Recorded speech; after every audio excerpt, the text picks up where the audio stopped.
And then you put your chair, not a high dollar chair, but you sit on your chair and you're underneath the covering, and that protects you from the deadly rays of the sun that prematurely age your skin to look like raisins before the time.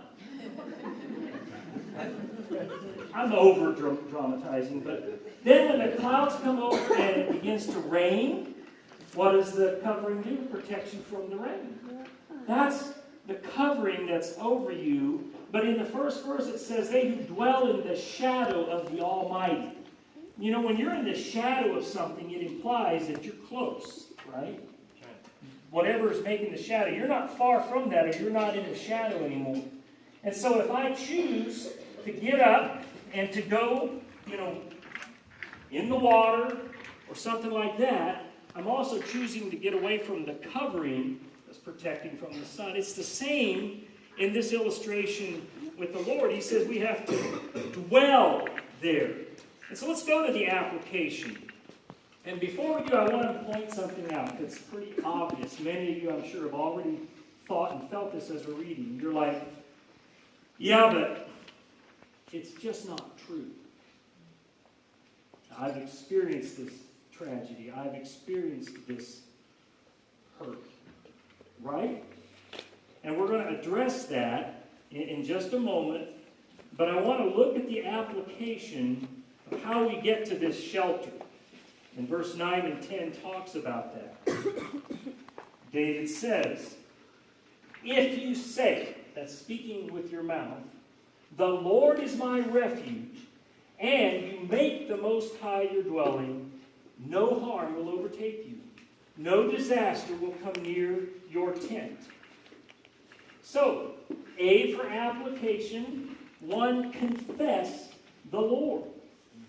You confess with your mouth. Remember Romans 10, 9, and 10 says, if we confess with our mouth Jesus is Lord and believe in our heart that God has raised him from the dead, we will be saved.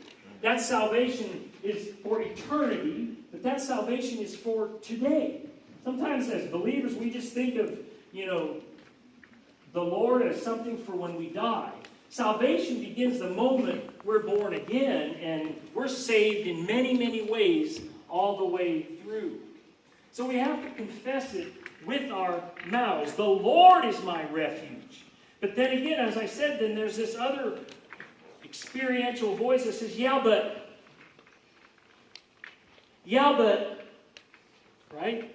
The words say, the Lord is my refuge. Yeah, but.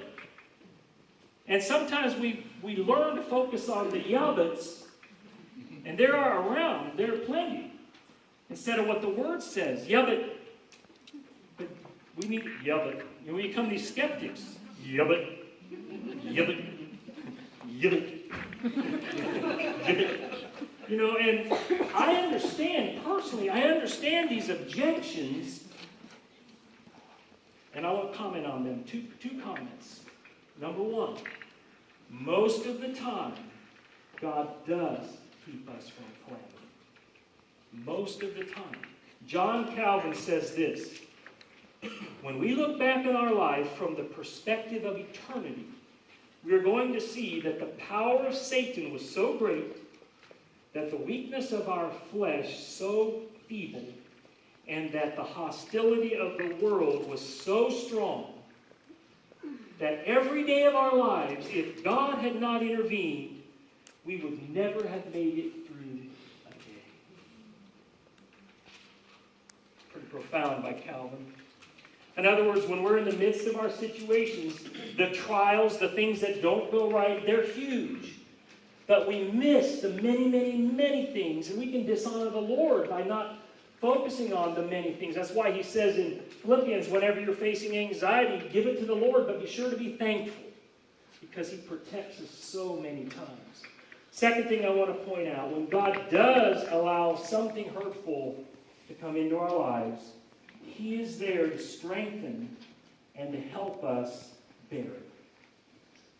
That's why we must take all of Scripture, not just one verse. We're not just proof texters. We're not bumper sticker Christians. We just look for that